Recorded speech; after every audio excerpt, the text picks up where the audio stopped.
Welcome to Building the Future, hosted by Kevin Horick. With millions of listeners a month, Building the Future has quickly become one of the fastest rising programs, with a focus on interviewing startups, entrepreneurs, investors, CEOs, and more.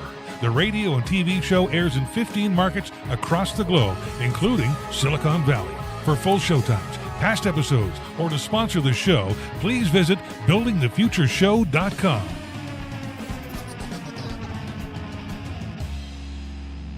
The show is a proud media partner for the 11th Annual Media Excellence Awards, which are produced by Access Entertainment in Los Angeles, California. The Media Excellence Awards are recognized as the most influential awards show honoring innovation and leadership in all things mobile entertainment, lifestyle, and technology. For more information on how to submit to these awards, please visit MediaXAwards.com.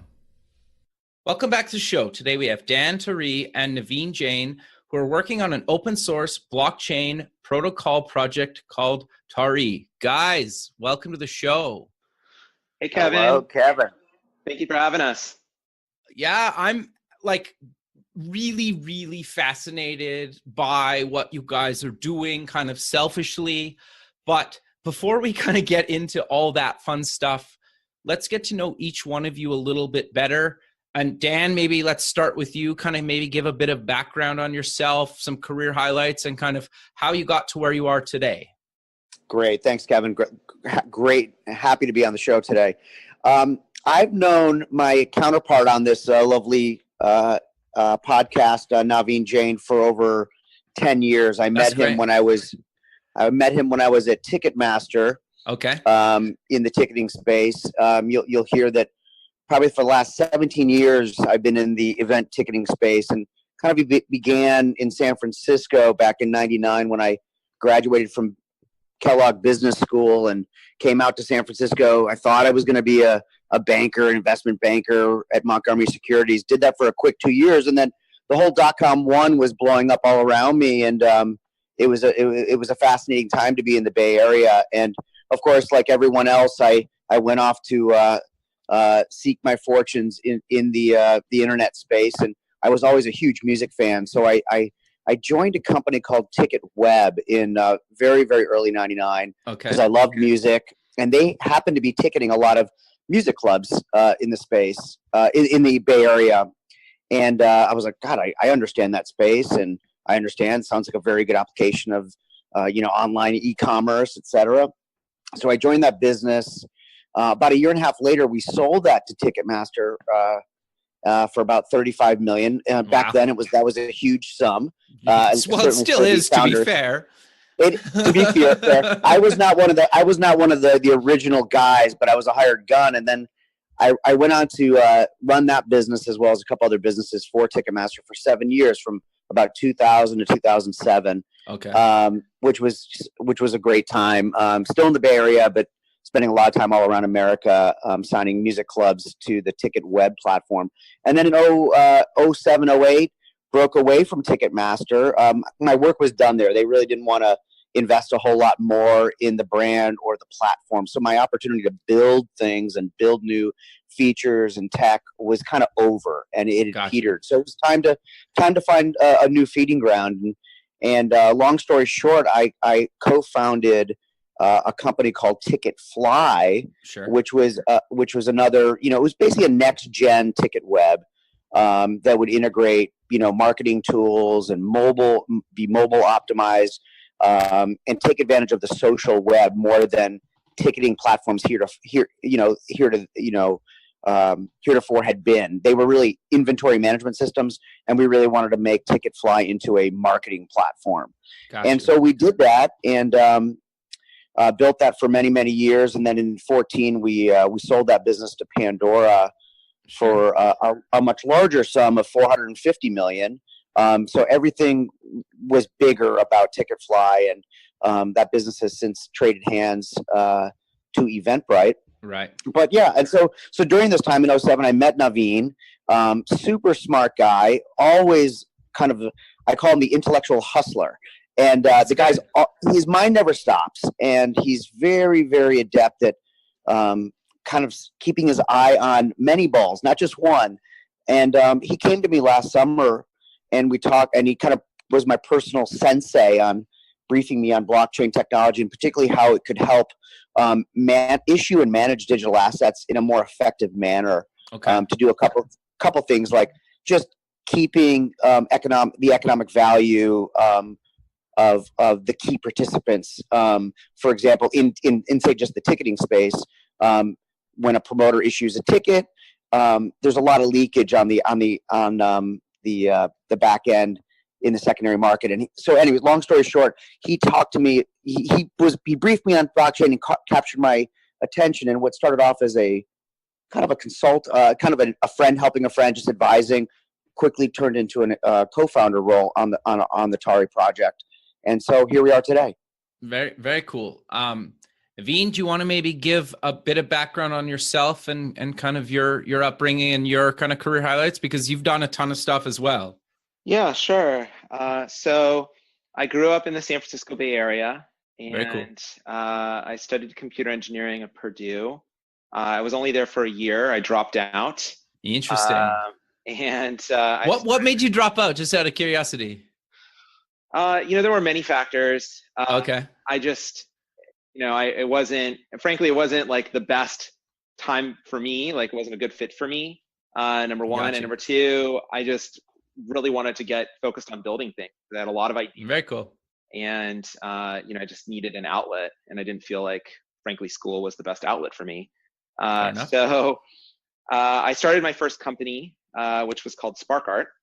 Okay. And SparkArt originally was a digital agency. So we started building websites for companies primarily in the Bay Area. And Gotcha. I bootstrapped that company. So I went out and signed our first company or customer agreement, which was like a $10,000 web development contract, and built the company up to a multi-million-dollar business from there. So we didn't. Wow, that's great. Early on, we didn't raise any money. And then I got involved in the music business, actually, totally serendipitously. So I went to go see A Perfect Circle play a show at the Warfield in San Francisco. Okay, very cool. And out front, there was a bunch of people handing out sampler tapes for new bands. And one of the tapes I picked up was for the rock band Linkin Park. Okay, interesting. So I just fell in love with the band. I thought they were going to be huge. And I went home and I did a who is on the domain. And it just so happens they didn't have domain privacy set up at the time. And so there was a real phone number actually registered. So I just called the number. And the brother of one of the singers of Linkin Park actually picked up the phone. And I pitched them. And long story short, I started working with Linkin Park and running all their web properties. So I ran their website and their fan club, and just really helped them with digital marketing. And very cool. So SparkArt transitioned from doing more just general web development work and digital agency work to working with artists. So we ended up working with Bon Jovi and The Killers and Lil Wayne and many, many, many other artists over the course of company's history. And SparkArt still exists today, and it's still a very successful business. And then I started my second company, which is actually in the logistics space. So it's a fulfillment center located in the Atlanta region. And we started that company because we were running online stores for artists. We just really were struggling to find a fulfillment center that was a combination of good and inexpensive and performant. And so we just decided that, hey, we can't find one that really suits our needs, so we're just going to build our own. And so I bootstrapped Click Here with two other folks, and Click Here today is also a very successful multi-million-dollar business. So then I started angel investing in startups. So I've invested in over 30 companies to date. Wow. I've had a lot of fun working with many different types of entrepreneurs. That's been really, really a fun activity. And then I founded a nonprofit, or co-founded a nonprofit called Immunity Project, that's focused on developing a free HIV vaccine.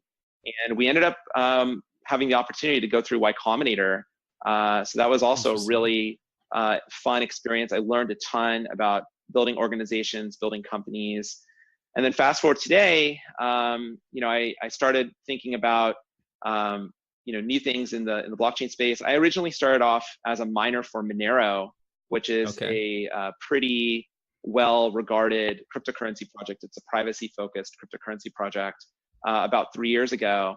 And I just thought there was a real opportunity in the digital asset space. So I started thinking about ways to pursue that and got in touch with Dan and got in touch with Ricardo, who's our other co-founder. Ricardo is actually the lead maintainer of Monero and one of the core developers. And we started Tari together, and that brings us to today. Very cool. Now, the thing that I find kind of fascinating about kind of both of you is I kind of grew up, like my day job, I work as a chief design officer at a startup up in Canada. And like I learned a lot of kind of my design stuff, kind of building band fan sites or kind of doing projects for local bands for, you know, basically free access to their shows, right? So it's, for me, the whole space is kind of fascinating because I learned a lot of this as well, just kind of, you know, either doing stuff as a fan or just kind of, you know, doing it and trying to hang out and just play in the music space. Like I played drums in a kind of just a bunch of crappy local bands, you know, throughout my kind of teenage, early 20s. But so I love the space. I'm fascinated by the space, but you guys quickly covered what exactly Tari is, but for people that haven't heard of it, what exactly is it, and how did you guys decide to kind of finally set this up and kind of do this open source project? Sure. So Tari is a digital assets focused protocol project. Okay. So what does that mean? So basically, It's an open source protocol that ultimately is permissionless. So ultimately, anyone will be able to issue digital assets on the Tari blockchain. And so the reason why we're building Tari, so the purpose for Tari to exist, or the reason for Tari to exist, is that there are many circumstances around different types of digital assets where consumers have a terrible experience and the issuers of digital assets also have a terrible experience. So let's give you some real world examples. So in the ticketing context, so if you think about a typical concert ticket, what is the user flow? So a user goes to a traditional ticketing company, whether it's a Ticketfly or Ticketmaster, they buy their ticket, and then they use that ticket to get access to the show. Well, sometimes they want to resell that ticket. So sometimes they can't go, or whatever the reason is, they decide to resell the ticket. So today, typically they use a third-party marketplace like a StubHub or a Vivid Seats or whatever, similar to that. And the user experience is atrocious because when you go to resell the ticket, these marketplaces tend to charge very high fees. So the average fee is between 20 and 25%, split between the buyer and seller. When you're the buyer of a resale ticket, you don't necessarily even know that the ticket you're buying is actually going to work. That's why a lot of these marketplaces offer some sort of a guarantee. So it's like, hey, in the event your night is ruined, don't worry. At the very least, you're going to get your money back.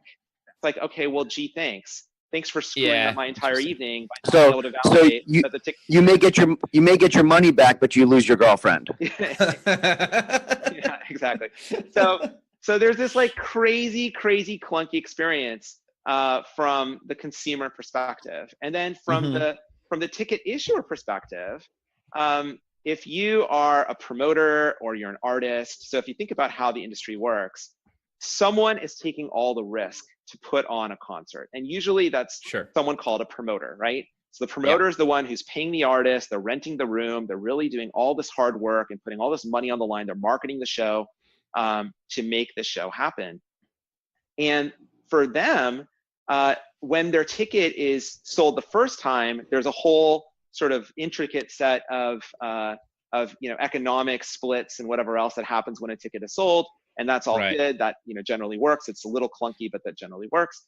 But then when the ticket is resold on a marketplace, they get nothing, right? So and for some artists, for some shows, if it's a really hot show, you can have a huge percentage of the tickets available for resale in the secondary market. I mean, I've worked with artists where for certain shows, upwards of 30-40% of the tickets are being resold on, a secondary market. And so the secondary market is actually a $15 billion market worldwide. So from their point of view, they're sitting here going, okay, this is crazy. We're taking all the risk. We're putting on the show. The artist is taking risk as well. And they don't even get to participate when the tickets are resold. And then there are other issues too, so there are all sorts of other rules that ticket issuers would love to be able to set. So for example, say you have a show that's like moderately selling. It's maybe not selling super well. It's not quite sold out when the show actually starts. You may want to set a rule where you say, okay, 24 or 48 hours before the doors open, I really, really want to turn off secondary market sales. I really just want people to come to the primary, buy tickets directly from me, so I have more unique people in the room, because oftentimes there's multiple revenue streams around shows. It's not just the ticket revenue. There's also the bar, there's also concessions, there's merchandise, there's parking. So the more unique people you have in the venue, that's actually how you maximize the overall size of the pie, right? Sure. And so there are all sorts of things like that that are really clunky in today's world from a ticketing perspective, both from a consumer standpoint and then also from a ticket issuer standpoint. It just so happens that what I just described from both the user standpoint and from a ticket issuer standpoint is also true in other digital asset verticals. So if you think about the video game industry, or other industries where people are issuing digital assets, there's similar types of problems from the consumer perspective and from the asset issuer perspective. So that's why we said, okay, hey, this is really interesting. Why don't we create a protocol that is totally maniacally focused on digital assets? So in the blockchain space, there are many, many different types of protocols. Sure. But there are two larger buckets of protocols, right? So there's protocols that are more focused on a monetary use case, like a store of value or a medium of exchange. So obviously things like Bitcoin or Monero, Litecoin, Zcash, these are good examples of protocols that are really focused on a store of value or a medium of exchange use case. Yeah. And then there's a large bucket of protocols that are focused on decentralized applications. So these types of protocols are things like Ethereum or Dfinity or Neo or Tezos or EOS. There's a whole bunch of protocols that are focused on essentially decentralized applications. What's really interesting is that when you're building something as complex as a blockchain protocol, invariably there are trade-offs. So you have to kind of decide what you want to be when you grow up, or you have to steward the project in a way to decide like where ideally it's going to end up. What is it really going to be used for? What is it going to be good for?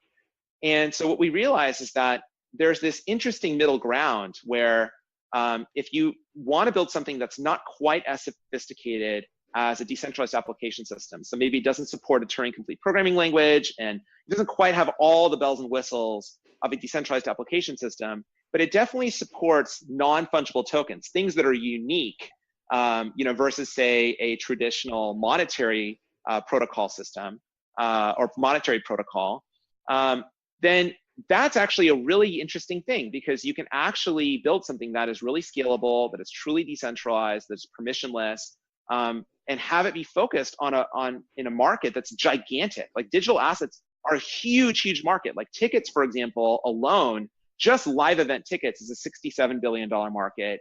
Wow. In-game items is like $50 billion plus and growing rapidly. So these are like gigantic markets. And you can build a protocol that's maniacally focused on just digital assets. And that's what Tari is. That's what our vision is for Tari. So maybe this is kind of a stupid question, but why would you guys build this open source? Yeah, so that's a really good question. So at the end of the day, it's really interesting. If you think about traditional corporations, and how traditional corporations have evolved over time. So at the end of the day, if you are, and we're obviously in the U.S. market, so if you create a Delaware C corporation, which is that most corporations in the United States market are Delaware C corporations. Okay. What are the guiding principles of most Delaware C corporations? Well, the goal is you really want to benefit the shareholders of the Delaware C corporation, right? Right. And so you really want to do everything you possibly can to benefit the shareholders of the corporation. So, but sometimes that creates misalignments of interest. So let me give you some really interesting examples. So let's take a large drug company, for example. So what's happened, I think globally, but let's just say the US market, because I have a little bit more data on that. what's happened in the US market in the pharmaceutical industry is you have these giant drug companies that are publicly traded, and their job is to drive earnings per share, right? Because the more they drive earnings per share, the more they are able to reward their shareholders, the more the share price will likely go up, right? Right. So what do they do to accomplish that goal? Well, they do all sorts of things. Like over the last couple of decades, what they've done is they've generally cut their research and development budgets, and they've increased the price of drugs, right? Which makes sense. It's like if you cut the R&D budget and therefore more money flows to the bottom line, and you increase the price of the drugs themselves, then of course you'll generate more revenue. Well, okay, so that's really interesting. So who benefits when a big pharmaceutical company does that, right? So the shareholders will most likely benefit, maybe the board of directors benefit, maybe even the employees benefit because they can pay higher wages. But who actually gets screwed? The patients. Yeah. The patients get screwed. Yeah. Right? Totally. Okay, so let me give you another example. So let's take a large social media company who shall remain nameless, but I'm sure you could probably guess. Yeah, the one I quit recently. So let's take a large social media company. Okay, so exact same sort of thing, right? So Delaware C Corporation, publicly traded, huge corporation, massive number of users. Okay, so what is their agenda? Their agenda again is to drive earnings per share. So sure. They do that through any means they possibly can. In this case, they pump their users full of ads, right? So they do everything they can to pump their users full of ads, and they do everything they can to use their users' data to their advantage to drive more targeting for advertisers, right? That's how they create value for advertisers. And they're totally shameless about it, completely, utterly shameless about it. Only when someone gets mad at them, they say, oh, we're really sorry. And that's just generally how this organization has operated since inception, right? Sure.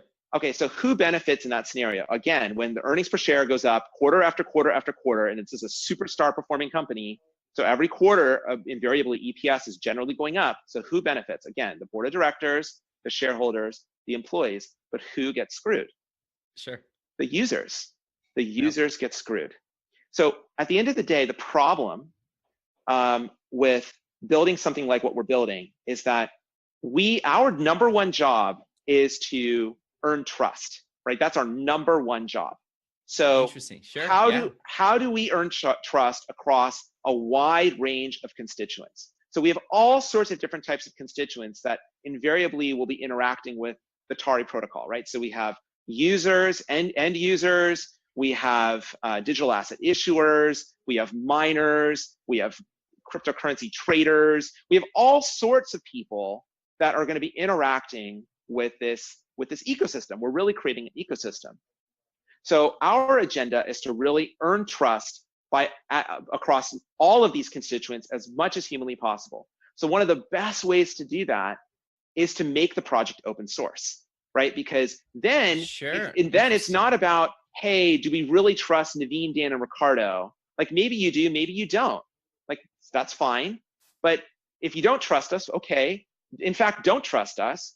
Go on GitHub or whatever and look at the code base yourself. And now you can see for yourself exactly how the system works. And you don't even have to ask us any questions. The code is all there and it's well documented, it's well put together. So the goal here, if we really want to change the digital assets world on a go-forward basis from a macro perspective, we need to work really, really hard to earn trust. And one of the best ways to do that is to make Tari an open source project. Interesting. Very interesting. So how do you guys plan on monetizing this?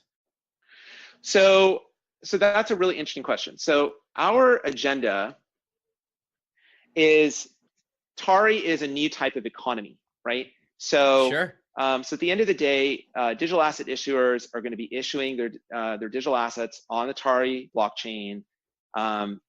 Consumers will be buying these digital assets and they'll be sort of transferring these digital assets from party to party. And there's sort of a cost to all of these things sort of happening, right? And we're not charging a rent of any kind. We're responsible for stewarding this open source project. But we're merely stewards, right? So we don't own Tari either. Tari is a community, it's an ecosystem, it's permissionless, it's open source. And it's there's a highly permissible license. So if people don't like what we as stewards are doing, they can simply fork the project and go take it and run with it in any way they so please. Yep. So at the end of the day, the way we ultimately are able to create value, and this means creating value potentially for ourselves, but also for the ecosystem overall, is to earn as much trust as possible so that as many digital asset issuers as possible want to issue their digital assets on Tari, and therefore as many consumers as humanly possible want to actually buy and transfer digital assets on the Tari, across the Tari ecosystem. And as a result of that, the network grows, right? So we benefit when the network grows, because there is a Tari economy. There is a sort of monetary unit within Tari. So the more the network grows, the more valuable Tari becomes as a network. And therefore, we stand to benefit as the network grows. Interesting. Yeah, it makes a lot of sense. And it's actually really quite fascinating to me. So I'm curious then, before we kind of dive a little bit deeper into Tari, I want to kind of, how are you guys, like, are you funding the project? Are you guys self-funding? Are you just community funding? How is this kind of paying for itself? Because there is kind of overhead costs for all this stuff. Yeah, so that's a really good question. So what's happened in this space is that lots of different types of investors have come to similar conclusions as we have about how you can leverage trust to create value. And this isn't a new idea. So if you think about it, like the best brands in the world, the absolute best brands in the world, do everything they can to build trust around their brands, right? So it's a typical thing. It's like a money back guarantee, or hey, you know what, like we're going to go the extra mile for you because we just, something bad happened, like we're all humans. So something broke in our world, whatever the world is, and we're going to go the extra mile for you, our customer, because we value our customer, right? So at the end of the day, this whole idea of leveraging trust and earning trust and therefore creating value is not necessarily a new idea. However, what is new is being able to leverage a decentralized, permissionless, distributed, open source type of project to earn trust and therefore create that kind of value. So what's happened is a lot of traditional investors, like venture capital firms, et cetera, have decided to start making investments in this market around projects like Tari. So we're actually funded by traditional venture capital firms like Redpoint and Trinity and Canaan Partners, and Blockchain Capital and Pantera and many, many others.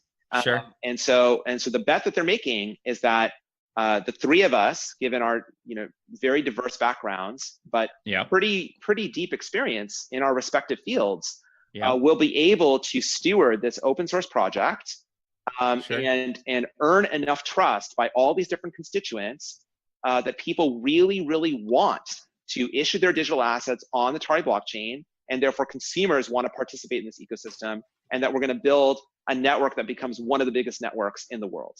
So that is really the bet that they're making with respect to the Tari project.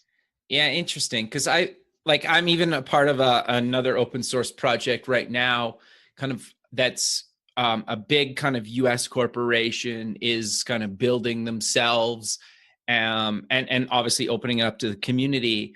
And it's interesting to see kind of a big enterprise actually putting money into backing an open source project, partly to kind of take on some of their competitors in the same kind of space that the open source project's playing in. But just seeing that kind of mind shift towards open source project in kind of enterprise and the VC world, for me, it's kind of fascinating because it's a way different business model. And in a lot of cases, and personally, I believe that you could make just as much, potentially more money than the traditional, like charge everybody for everything, right?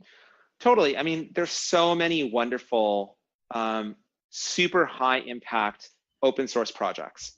Look at projects like Apache and Linux, SQL and whatever other open source projects. I know some of those have been co-opted, but there's really, really interesting open source projects out there, and some of them are industry leading, right? Yeah. That they are the leader in that particular space versus some closed source piece of software that was developed by a traditional corporation.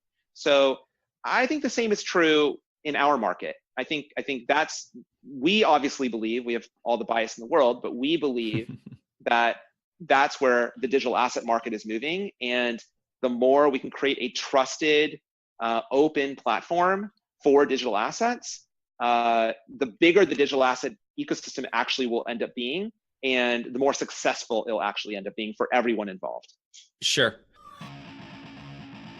Thanks for listening to Building the Future. This show is heard by more than 1 million people monthly in over 15 markets worldwide, including Silicon Valley. Kevin Horick's guests are leading business owners, successful entrepreneurs, and merchandisers worldwide. Now, your brand has an opportunity to tap into this dedicated and active group of business people who are looking for places to invest and the right opportunities to support. Find out how you can get involved at buildingthefutureshow.com. So you guys have kind of talked about a few kind of digital assets, but I just want the listener to be 100% clear on other kind of different types of digital assets that they could use Tari for. Do you want to give maybe some more kind of concrete kind of examples? Because I think ticketing is really good and kind of in-game stuff, but there's a ton of other things that people could build a business around and use Tari. Right. So one of the things that's really fun about a project like Tari is that we ultimately don't even know all the things that it could be used for. Interesting. So sure. We have a number of ideas. So yes, tickets are an interesting use case, in-game items, digital collectibles, things like trading cards, anything that is digitally scarce in that way is a really interesting use case. Loyalty points could be a really interesting use case. So I think at the end of the day, our perspective is let's build something starting with something we know. So obviously, given the makeup of the Tari team, we happen to know tickets pretty well. Right. Tickets are actually a really interesting place to start because tickets are unique digital assets that have very interesting attributes. So what are some of the attributes of tickets? So they have complex rule sets. They have multiple economic participants. They're temporal in nature, and they absolutely demand scalability, right? You can add, it's very common for there to be a show where there's far more demand than there is supply, right? Yeah. So our belief is that, okay, if we are successful building a general purpose digital assets protocol that works really well for tickets as a use case, it will likely work super duper well for many, many, many other use cases, most of which we haven't even thought of. But we know that based on those constraints that I gave you, that it will work really well for in-game items and really well for digital collectibles and really well for loyalty points. And each one of those markets are multi-billion dollar markets. So the other thing that I've always learned, and we've always learned in terms of building startups is let's not get too far ahead of ourselves, right? So let's stay focused on, step after step, brick by brick, kind of approach to building something like this. And then, we think that ultimately, once Tari exists, that people will come out of the woodwork and go, wow, okay, that's really cool what you guys did with tickets, or really cool what you guys did with in-game items, or really cool what you did with digital collectibles. That's really cool. I have this amazing idea. And we'll go, whoa, we didn't even see that coming. That's amazing. Totally. Right? Yeah.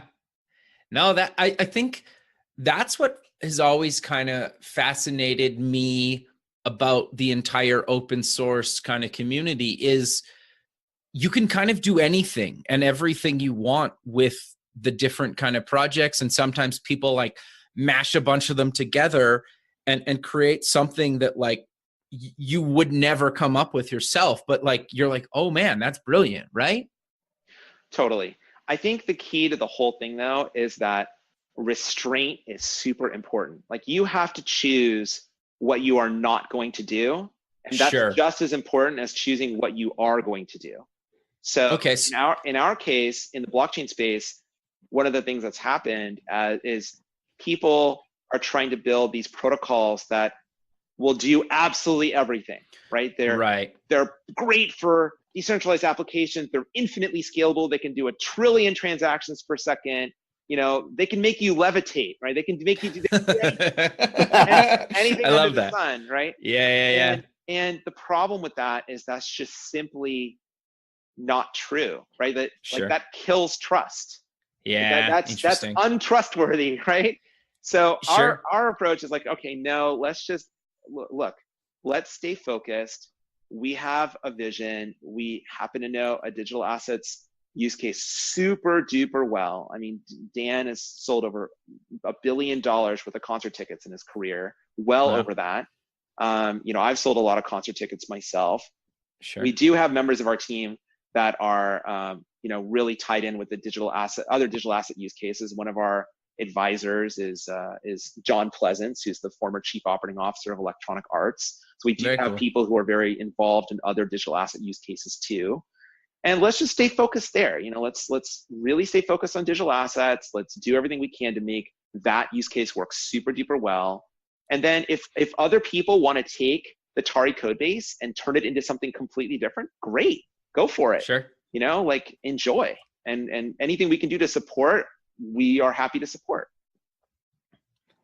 I love it. I think it's totally fascinating to me. And it's interesting though, to have kind of more and more open source projects getting a ton of publicity, right? And I think it's great. I think it's kind of much needed, but how do you guys kind of see the space and kind of why is it so important? Like, I know you've kind of covered it throughout our conversation, but for other people that maybe still don't really understand the open source kind of blockchain space, do you want to maybe talk about kind of why it's important today and why it's going to be kind of massively important going forward?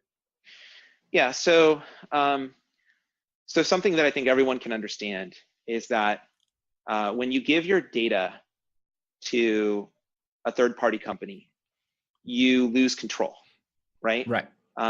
When you give your money to a bank, you're entrusting the bank to hold on to your funds for you. Sure. But there are many circumstances where that trust is eroded, right? So, sure. Something could happen where, the bank gets hacked or the credit card company gets hacked and then your money could be stolen. Or, like in the US market, we have an infamous company here called Equifax. And Equifax has to be one of the worst companies in existence because what have they done? They have data on my understanding is most Americans, and I think a lot of people internationally as well. Sure. And, according to news reports, their entire database was leaked or a large portion of the database was leaked. Right. So now, and a lot of people don't even know that their data was stored in the Equifax database because these kinds of companies exist. They're data brokers, right? Yeah. So I think ultimately, and this is also one of the reasons why Monero exists, right? So what is Monero? Sure. Monero is a privacy-focused cryptocurrency. So it's different from Bitcoin because 100% of the transactions on the Monero network are default private. So unlike Bitcoin, you don't know what any individual address's balance is. So people don't know how much money you have. And people don't know where you're sending money to, or people don't know who's sending money to you.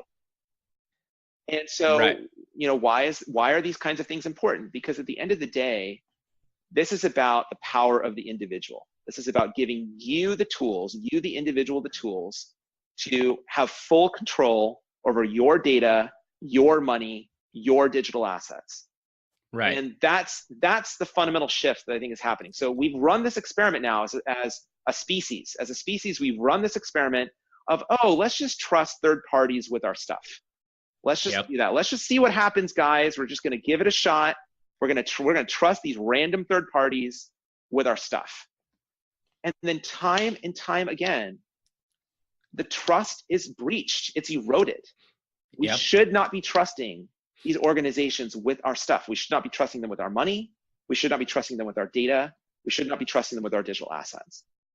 And so, and the funny thing about it is, if you go back in time, people generally didn't trust these organizations, right? Like with paper money or with people's collections, they covet their collections, they'll put them under the mattress, they'll store them in their basement or in their attics. Like people are very good at saying, okay, these are my valuables. I really want to be in full possession of those valuables. So I think we're moving into a world now where privacy is definitely becoming more important. People are starting to understand the value of privacy. They're starting to understand the value of being in control of your own assets, whatever those assets may be. And in sort of a blockchain-like ecosystem, that's exactly how it works. Like you are in charge of your private key. Unless you decide to give someone else control of your private key, like an exchange or somebody else, you are in control. And now that poses a whole slew of challenges. There's security challenges, there are usability challenges. It's certainly not user-friendly today in any way, shape, or form. We have a long way to go. Yeah, it's kind of awful actually right now. Unless you're kind of pretty technical, you almost wouldn't get into the space right now. Is that fair to say? Yeah, look, we say it's the first inning. Again, that's a very US-centric thing to say. That makes sense. But we think that it's the first inning in this space because it is generally so difficult for the average consumer to use. But that's changing. There's so many wonderful developers and designers and entrepreneurs who are working on solving these, very challenging, really user experience oriented problems. So and I think invariably they will be solved. But yeah, I agree. So at the end of the day, it's kind of like anything, right? Yeah, of course. Of course. So long story short, that's why we think blockchain systems are really so interesting. It's all about a new way of thinking about trust. Okay, like who do you trust with Monero? Well, there's no company behind it to trust, right? It's a open, permissionless, distributed, decentralized network, right? So ultimately, and it's open source, right? So you can go and look at their repo and see the entire code base yourself. So if you're like, oh, I don't know if I want to trust all of my money in Monero, well, okay, then you don't have to do that. That's up to you. But there are lots of people who are choosing to do that. Lots of people choosing to put money into Bitcoin or put money into Monero or put money into other cryptocurrencies because they're like, oh, wait a minute here. This is actually a different way of managing my worth, my net worth.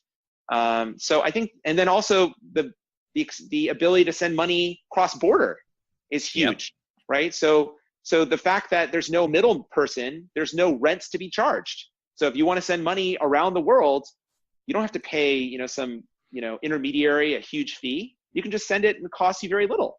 So there's all sorts of things that are benefits with respect to these sorts of networks. And that's why we think they're going to be such a huge deal. They're a huge deal today, but why they're going to be an enormous deal going forward. Yeah. And I think the thing that we struggle with a bit in North America is we're so heavily reliant on kind of the big kind of banking system, where in some countries, they've never had really a big banking system. Like being able to pay their neighbor in some sort of digital currency is now like a reality, where before it was kind of hard, right? Or just having kind of them having currency that could be used anywhere else on the planet. Or I was reading an article a while ago about like, I think they were saying like Starbucks is the #1 kind of global like payment platform right now because of like their app. And it just like, so you load it with traditional currency, but it works in so many different countries if you just like scan your phone paying for your coffee. And maybe that's like kind of a bad example of kind of, kind of a big corporate America. But I think the point I'm trying to get across is like, if you think about if you had some company or not a company, but like a bunch of services that you use that are free or pretty inexpensive that kind of just you handled and it just worked kind of globally, and the closest thing I can think of that people would understand is like if your paycheck went to Starbucks or if your paycheck went to Amazon or Apple or Google or like some sort of other third party or open source thing, and you didn't have to get your money from a bank and it just kind of worked globally, is kind of a really interesting concept to me, right? Because like Amazon has physical kind of grocery stores now, obviously they'll ship you stuff. and I know I keep going to these big corporate examples, but I think that's when I'm having this conversation with people that aren't really technical and don't understand the space. Can, at least for me, they kind of start to understand, like, you're right. Like, literally, if my paycheck went to Amazon, and I know I could go to Whole Foods and I could pay with my phone, or they would just know who I am at their Go stores, or the stuff I needed just like showed up in my house or was in my fridge automatically. They're just kind of like, wow, like I never really thought of a world like that, right? Like, do you know what I'm trying to get at? Yeah. I think what you're getting at is how does something catch fire? How does something become a standard? And Starbucks is part of so many world citizens' daily routine. So essentially, when you load your card, you're essentially loading it with Starbucks dollars. I mean, it's not quite like that, but that's kind of what it is. And they have voice, and they have your attention, your regular attention. Amazon will too. I think that's part of what's so exciting about creating a protocol focused on digital assets, because it's such a good use case for blockchain technology that we're excited about. We lay the groundwork, the train tracks for digital asset issuers like Electronic Arts or Blizzard or Ticketmaster or CTS Eventum in Europe, the largest. We lay the groundwork for enterprises to adopt the protocol, and then they have intense relationships with millions of consumers. And so in a way, there's an opportunity for us to hack network effect by building a blockchain specifically for digital assets. Sure. I think on the consumer end, though, so just, keep going. On the consumer end, I think there's like incredible opportunities to improve the overall user experience. So one of the things that's really interesting today is that if you have different types of digital assets, they're usually siloed into individual companies' applications, right? Yeah. So it's like, oh, I have, a bunch of like skins or whatever for this game.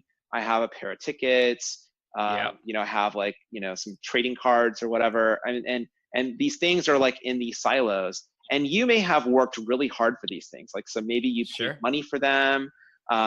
Maybe you made them. You spent a bunch of time with some editor, like making them. You made them yourself, or you farmed them. Like if you spent a boatload of time, like killing NPCs or whatever, and earning enough gold in the game, whatever it is, to go buy your dream skin or your dream, weapon or whatever it is.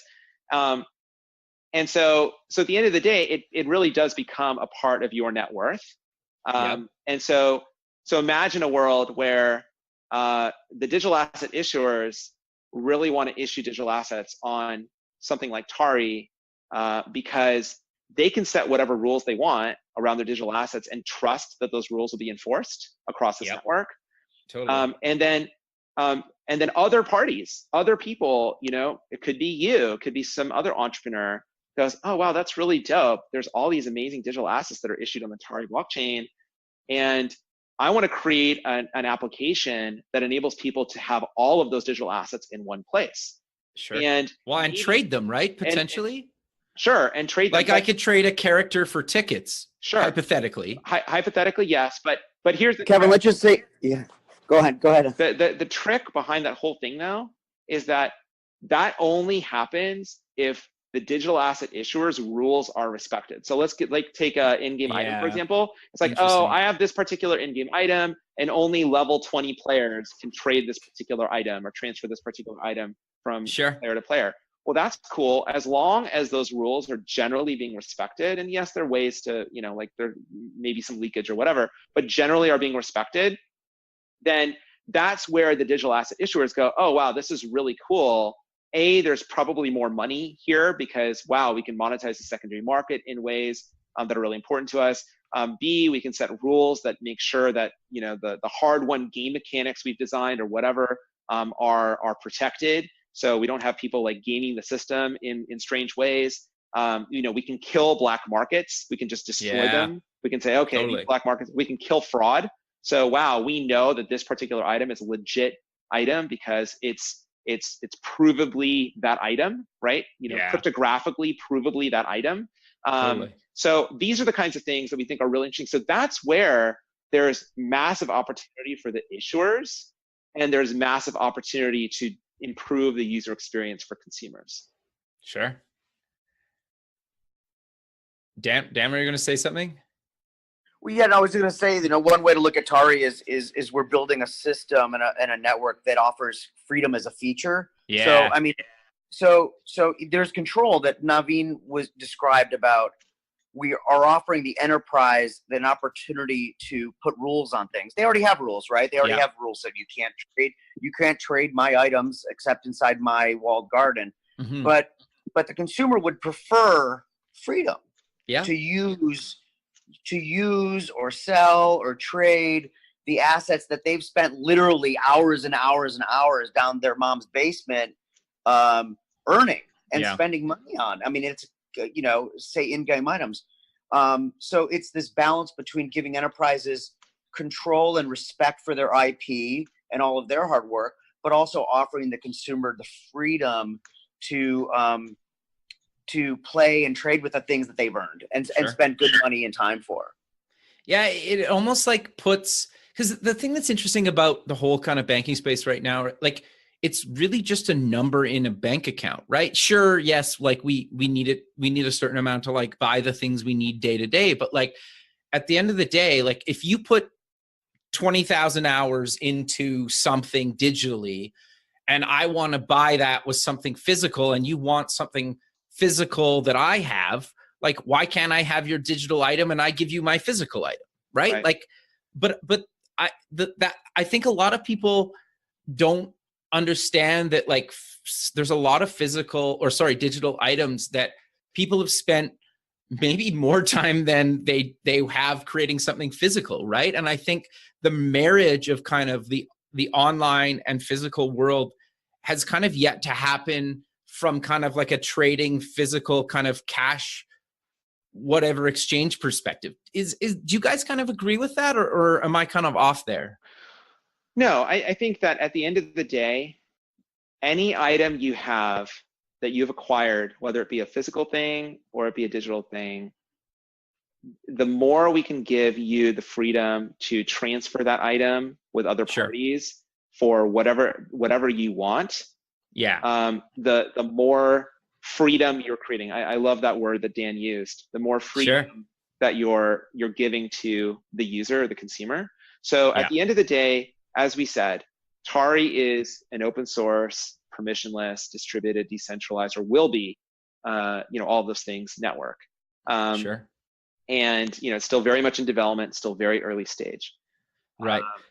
But at the end of the day, we want to enable freedom on both the consumer end and on the issuer end, far beyond what exists today with traditional centralized systems. That's our goal at the end of the day. Interesting. So if people want to get involved, how can they get involved in Tari? Yeah, so Tari is a community-driven effort. So there are lots of ways for them to start to get involved. As I said, we're very early stage. So this is at the very beginning. This is sort of like the ground floor, if there's a thing. So we have a Telegram channel, so they can just search for Tari on Telegram, or they can join our channel on IRC. So we're on Freenode. There's a Tari channel and a Tari dev channel. We have a subreddit, so they can just search for Tari on Reddit. And then we have this really, really cool thing called Tari Labs University. So one of the things that we think is really challenging about the blockchain space today is knowledge transfer and education.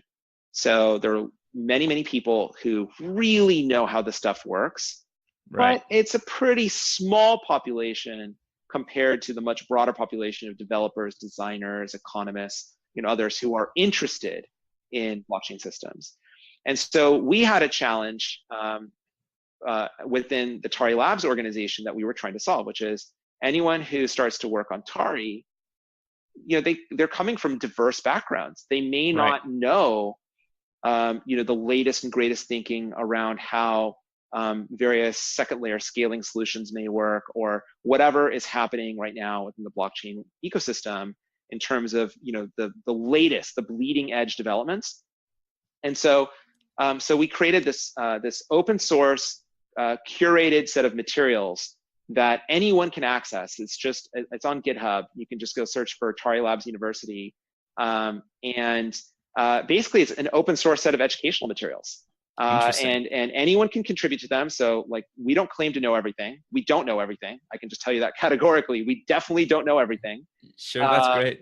And we're an open community, and anyone who wants to learn about how this stuff works, wants to know how it could be applied to digital assets, wants to know how to build a system like this that hopefully will be scalable, all of these sorts of things, they can go look at the materials that we're putting together on our GitHub repo for Tari Labs University, and we're introducing new content every single week. Right, so every single week we're introducing new content, and people are responding to it. We're getting a great response. So people are submitting comments or suggestions, or hey, this is incorrect, or whatever. People are giving us all this great feedback, and ultimately we think that this could become a really awesome set of materials for people to learn about how blockchain systems work. So those are like a handful of ways for people to get involved at this very moment in time. They can also just visit our website and sign up for our mailing list. And obviously we'd love to keep people up to speed. So our website is just tari.com. Tari. .com. And one kind of final question. You guys are kind of based in Oakland and Johannesburg. Is there any kind of rationale between picking those kind of places? Because they're pretty opposite kind of globally. Yeah, actually we're Oakland, Nashville, and Johannesburg. So let's. Oh, really okay, very cool. Yeah. So it's really funny. Look, Tari is a decentralized project, and it's a distributed project. So we thought, okay, why not be all over? Well, why not be distributed? Like, it's a distributed project. There are contributors out there that are going to be from all over the world. We already have contributors from all over the world. Sure. So do we really all need to be in one place? So Dan is in the San Francisco Bay Area. I'm actually primarily in Nashville. And then Ricardo is actually from South Africa and lives in Johannesburg. So, got you. So you have three founders of this open source project that live in three locations, and hence why the Tari Labs organization is split up into 3 cities. I love it, boys. But we're out of time. So I know you just kind of gave a bunch of URLs, but let's close with mentioning where people can kind of get more information again about you guys and kind of get involved. Look, let's keep it simple. Just visit tari.com, Tari.com, and all the links are there. So if people want to participate on GitHub or Telegram or IRC or whatever, they can find all those links on Tari.com. And you guys are hiring a bunch of people. We are definitely hiring a bunch of wonderful people, specifically wonderful designers, communications people. Yeah, like anything that people are really passionate about. If people are passionate about blockchain technology and digital assets, we'd love to hear from them. Perfect, guys. Well, I really appreciate you taking the time out of your day to be on the show, and I look forward to keeping in touch with you, and have a good rest of your day. Thank you very much for having us. Thanks, guys. Okay, bye. Thanks for listening. Please visit our website at buildingthefutureshow.com to join the free community, sign up for our newsletter, or to sponsor the show. The music is done by Electric Mantra. You can check him out at electricmantra.com and keep building the future.